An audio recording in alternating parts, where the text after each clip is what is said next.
In Part 1, we began uncovering the systems that shape Utah's future and asked who truly holds the power to guide our state.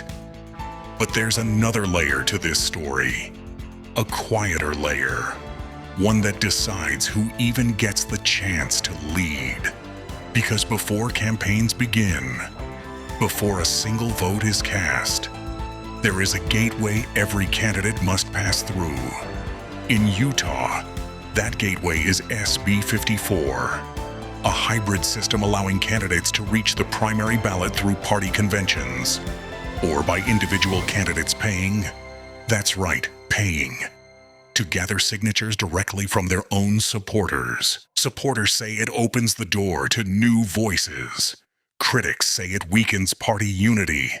But the deeper question remains: who should control ballot access in Utah? Political parties or the voters themselves? This is Part 2. We're going to stay with elections. Our next segment looks at SB54, candidate pathways, party influence, and voter access. SB54 refers to the law created in Utah that created Utah's hybrid system for ballot access. Under this system, candidates can reach their party's primary ballot either by securing support through party conventions or by collecting signatures directly from voters. Now, supporters argue that the system broadens participation and encourages new candidates to emerge. Critics argue it weakens party cohesion and undermines traditional caucus and convention structures. So the broader question becomes, who should ultimately control ballot access? Is it political parties or the voters themselves? Gail, we're going to direct this first question to you. And you have 2 minutes to answer. Well, what we're talking about is this, Senate Bill 54 completely changed our form of government in terms of elections. It was one of the worst things that have ever happened, and we need to try to repeal that. And it comes up every so often, but it doesn't happen. So, what is that system? It's not the true caucus system. I've lived in this state for over 35 years, 25 of which, in that time, we lived under a real caucus system. The last 10 years, everything has changed. And why has everything changed? Well, part of it's money, because the caucus system that allows the true caucus system, that the only way to the ballot is to go through that caucus system. People who don't have to have a lot of money to do that, they don't have to be a millionaire. They actually can run for office and not spend all their money. I had years ago a legislator said to me, he lived up in Logan, and he said, if I have to spend more than $25, I'm not running.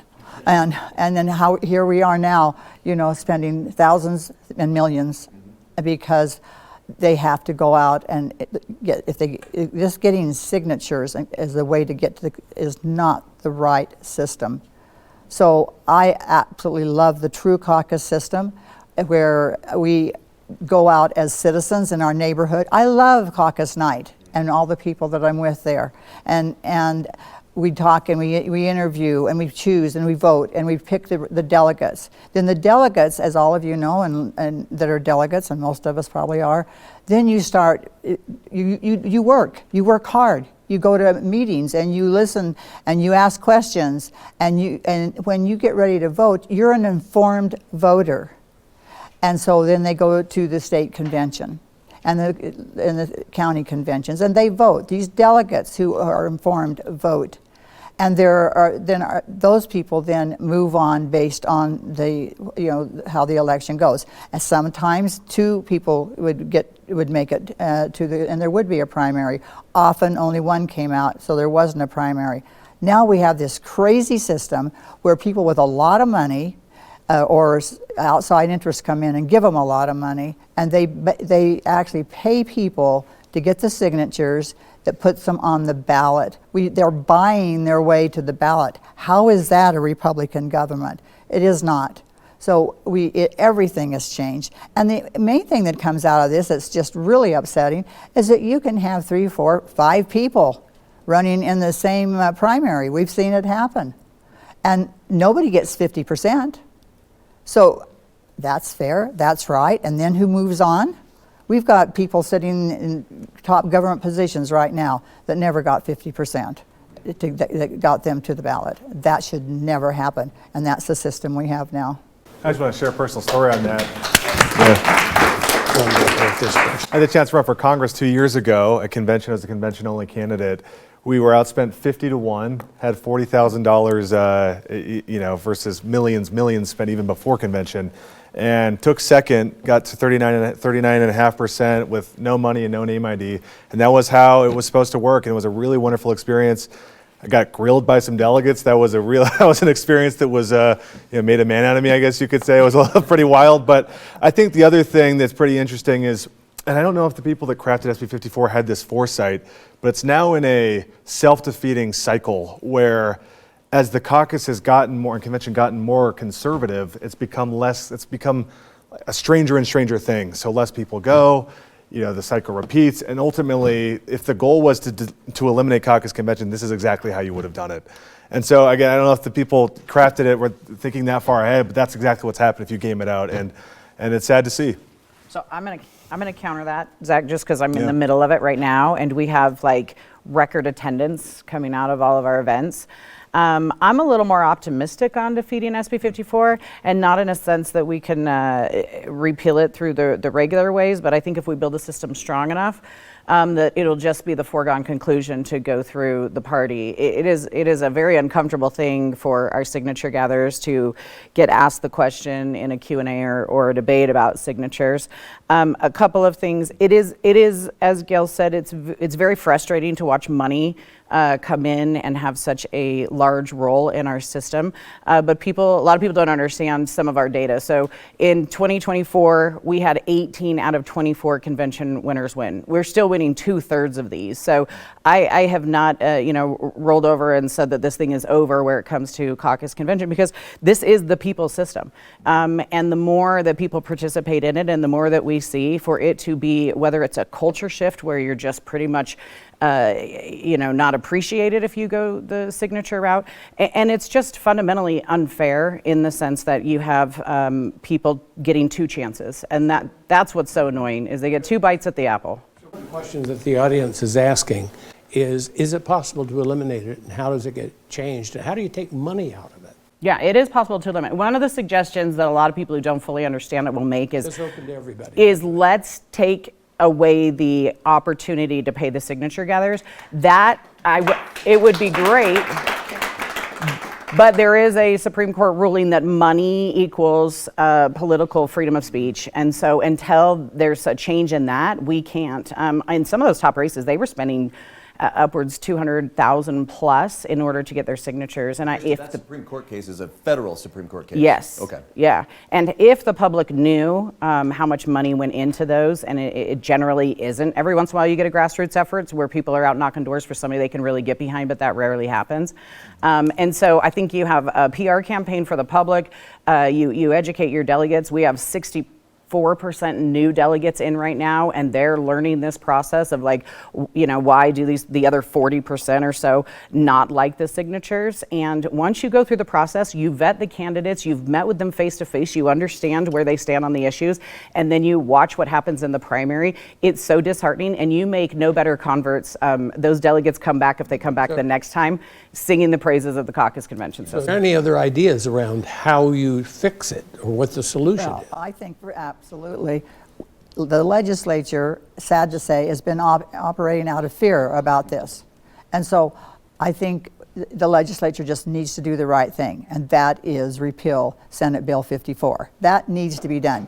Now, Okay, part here's of the an reason idea. that hasn't happened, and as we talk to legislators, because we've been trying for 10 years, is that they say, well, Count My Vote says if you do that, then we're going to do an initiative, and it's going to be even worse than this. That's what they always come back with. You know what? That's, the legislature needs to do the right thing, and then we need to say, okay, if that's what they do, we're going to go out and work really hard, and we're going to try to stop that from happening. But we have to do it. We have to quit operating out of fear of saying, I'm afraid of Count My Vote, so we're not going to do anything. Legislators tell us all the time they don't like Senate Bill 54, but they're afraid. Okay, so here's an idea. If the county parties and the state party, if we all had a referendum to repeal SB54, to put that back on the ballot, could we do that? Because we've seen how successful the Prop 4 repeal was. So is that an option? I'm on team, Sarah. I'm on team. I would absolutely put everything behind that. And honestly, when we did the repeal Prop 4, we had about a week. I called Rob, I said, what do you need from my county? And I said, all right, let's turn on all of our precincts. And I got my house chairs going. We made a leaderboard and we just started getting the precincts. We turned them green.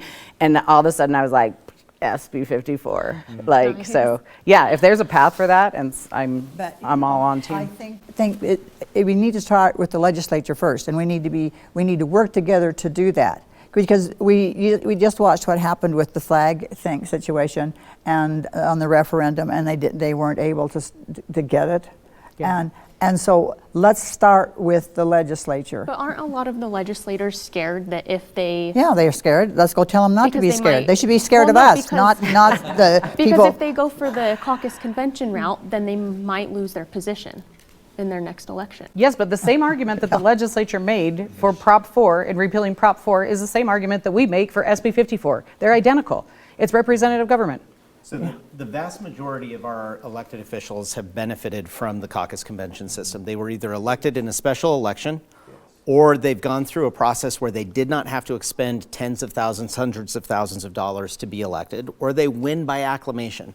So a couple of things that I think is important. You started with the question, Doug and Trent, on who controls elections. Well, the legislature controls the elections. The state of Utah controls elections.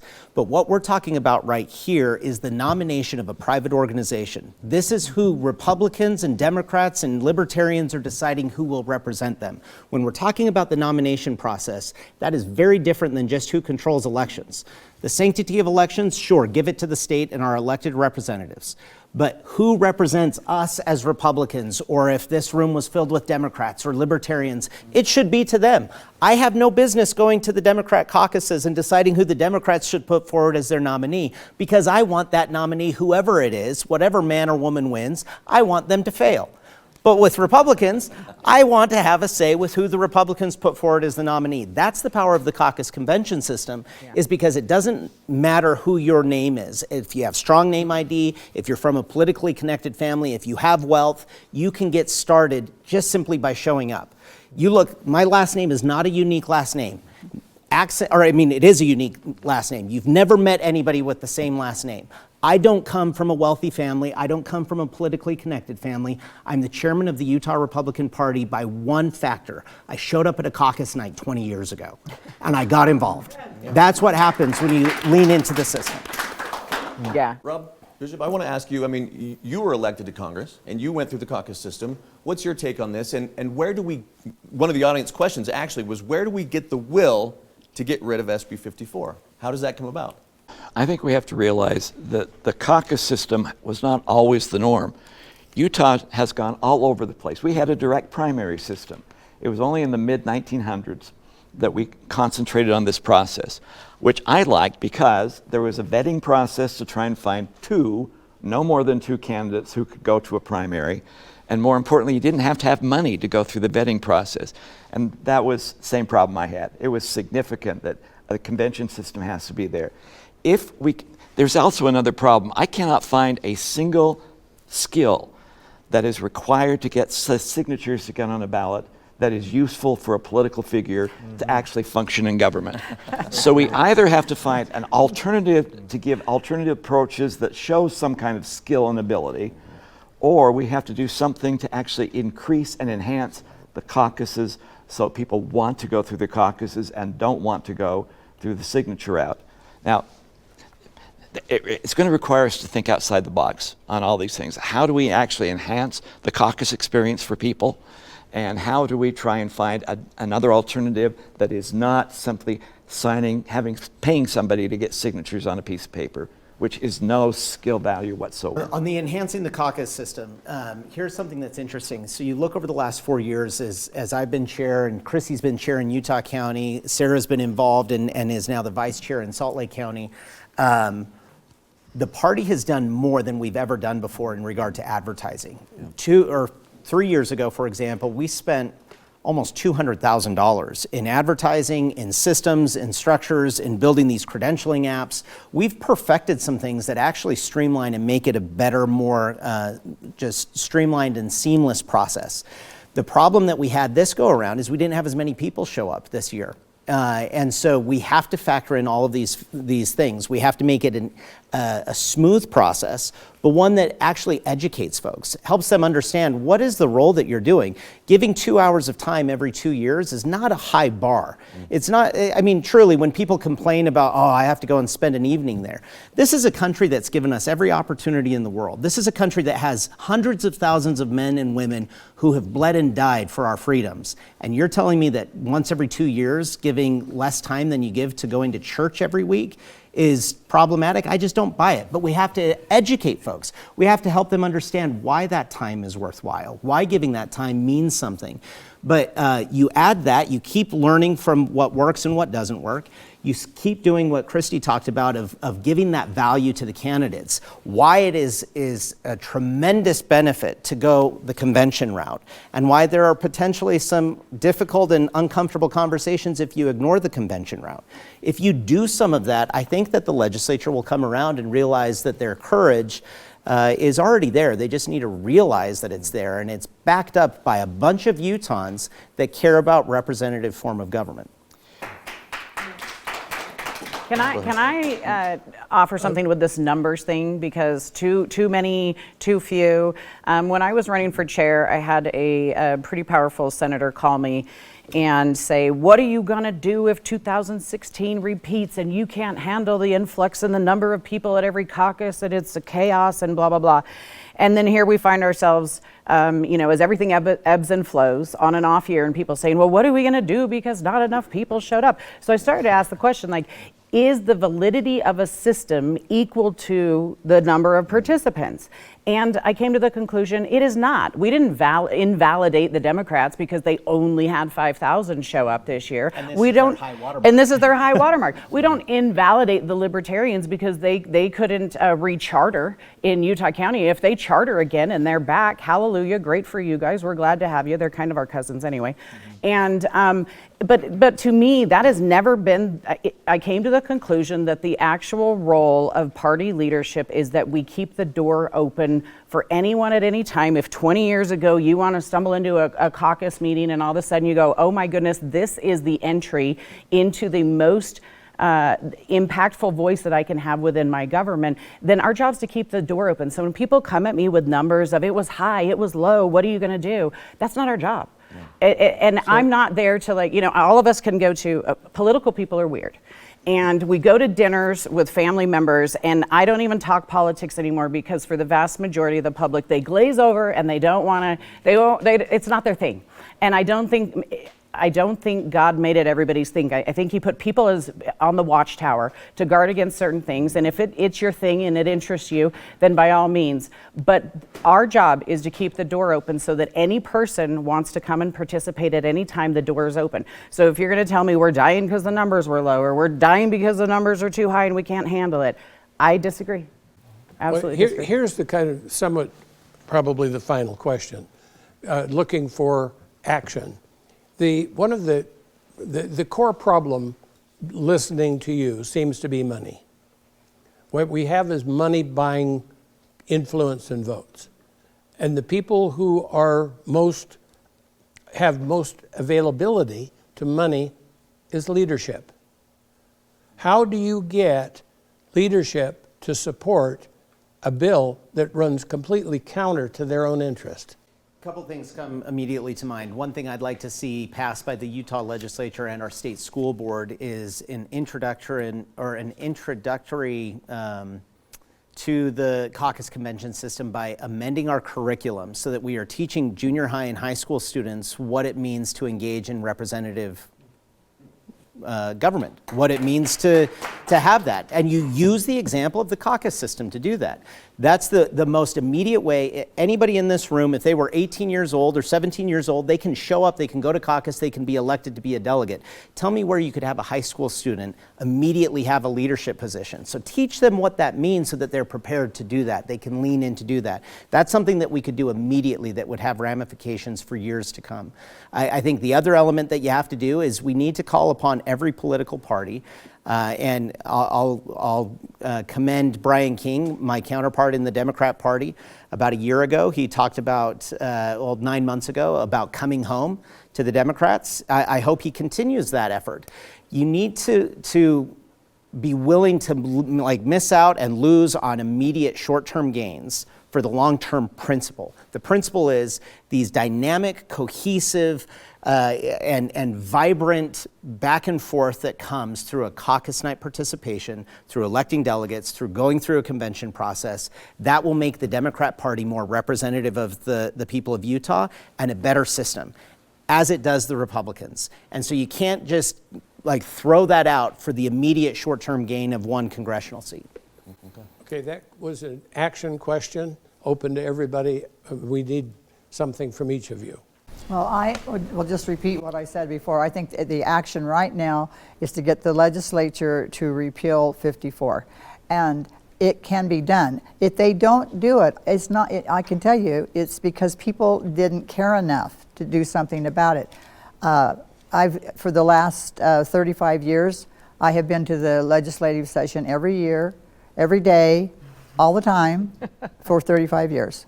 And I can tell you what works with, when we, those of us, and there's a lot of us there, it's just not me, when we send out a message and say, contact your legislator, if the people would actually do it, we wouldn't have the flag we have today if people would have responded when we sent out the messages. You have the power. The people have the power to contact their legislators, to get involved and make sure that they make that contact. Come to the legislature if you can. If you can't, just make sure you send them a text, you send them an email, and bug them if you have to. It works. It actually works. The problem is most people think, well, I'm only one person, and nobody will even know whether I called or not. So, and so then a whole bunch of people don't call. So if something bad happens, like I say, we wouldn't have this flag if enough people would show up because we were that close. And so all the people that went out and worked so hard on that referendum, if they had just come to the legislature to begin with, we wouldn't have the flag we have today, and they wouldn't have had to spend all that time. Rob, 30 seconds or less. What's your action item? Okay, I'm going to throw out something that's probably apocryphal. We make the assumption that the delegates elected are going to be representative of the grassroots activists. In Europe, every time they have a party caucus or party convention, they include grassroots activists and the elected officials of the party.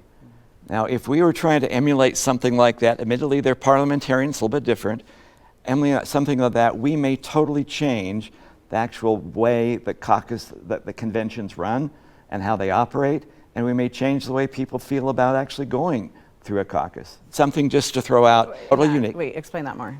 I'm not understanding.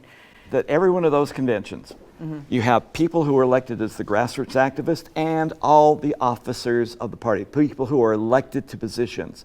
They all function together in the same convention. How do we not do that right now? I think you're... Today we elect all the grassroots people and usually don't want any of the elected officials to have a position because that would influence the entire you're decision. talking about automatic delegates.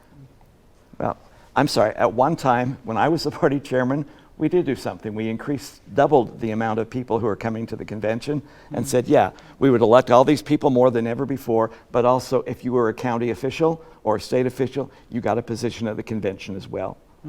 So I'm saying one of the things we need to maybe do is start to look outside the box to see if we can solve this problem by recreating what we were attempting to do, because we always re-innovate in the state of Utah how we're electing these processes. But the idea of having this process of a convention to vet people, that's extremely important. Zach? Yeah, mine's simple. I agree with so much of what has been said, but go to caucus, invite your neighbors to go to caucus. There was a friend of mine, probably 21 years old. He's like, how do I get involved with all this sort of stuff? And he had long hair, wasn't, he was just trying to, how do I get involved with the Republican Party? And I said, well, in 2 Tuesdays from now, there's something called a caucus night. You should go and just go see how it is. And if you have the gumption, you should run for state delegate and you'll learn a lot. That night at Olympus High School, I heard a voice behind, this is after we all wrapped up, I heard a voice, Zach, I turned around, it's the same young man, haircut, wearing a suit, and said, I'm the newest state delegate in the state of Utah. And I just think that the young Republicans and college Republicans, we were talking about, we swept so many state delegates. I just think going and reprioritizing caucus convention, I love the spending on the advertising. I think we should just keep doing that, and that'll re-energize everything. Sarah, let's come to you. Yeah, so I have 2 parts to my action plan. The number 1 is to circulate the referendum to repeal SB54, and that is because I've heard from previous county leadership that the legislators are not interested in repealing SB54. So just if we circulated our own petition and asked the elected officials to help to rally the grassroots or their people, that would be awesome. And then the second is to start advertising in the schools. And I'm a math teacher, so this year I asked the principal to if I could put up a flyer for the caucus system, and he said yes. And just to be fair, I was like, okay, we should do the Democrat and Republican. And I sent it over to Jade Velasquez. He is the Democrat county executive director, and so we created this flyer that we could put up in our school where the students could look at it, choose a party that they're interested in, and go volunteer for the caucus. And then the civics teacher and the government teachers gave extra credit for students to participate. And then also, because I'm a math teacher, I had them do some graphs with like turnout rates and stuff, and I gave them extra credit too. So yeah, both things, I think, getting the youth more involved and educated on our caucus system, and then just keep pushing to repeal SB54.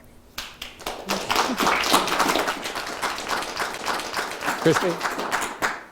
I'll be really quick. I agree with the participation part that Zach said. So for others, and their action item would be participate. And then honestly, read the wonderful caucus booklet that we have put together. If you don't understand the history, then you don't understand why we are where we're at.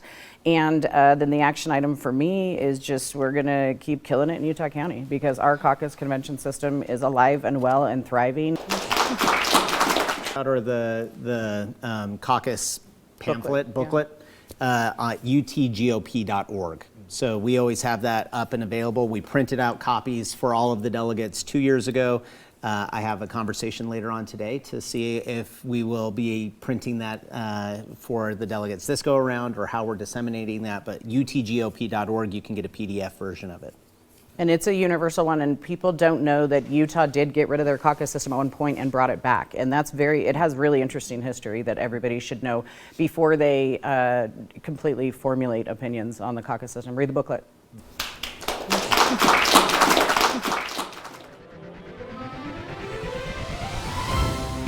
So that's the gateway. SB54, the system that decides how candidates reach Utah's primary ballot. Through party conventions, or by paying to gather signatures from voters. It shapes who gets a chance to run and who never makes it to the starting line. That concludes Part 2. To watch Part 3 in this series, just click the button on this page. In Part 3, we widen the frame. Because once we understand how candidates reach the ballot, the next question is who gets to participate in choosing them. We look at the proposed SAVE Act, a national debate with real implications for Utah.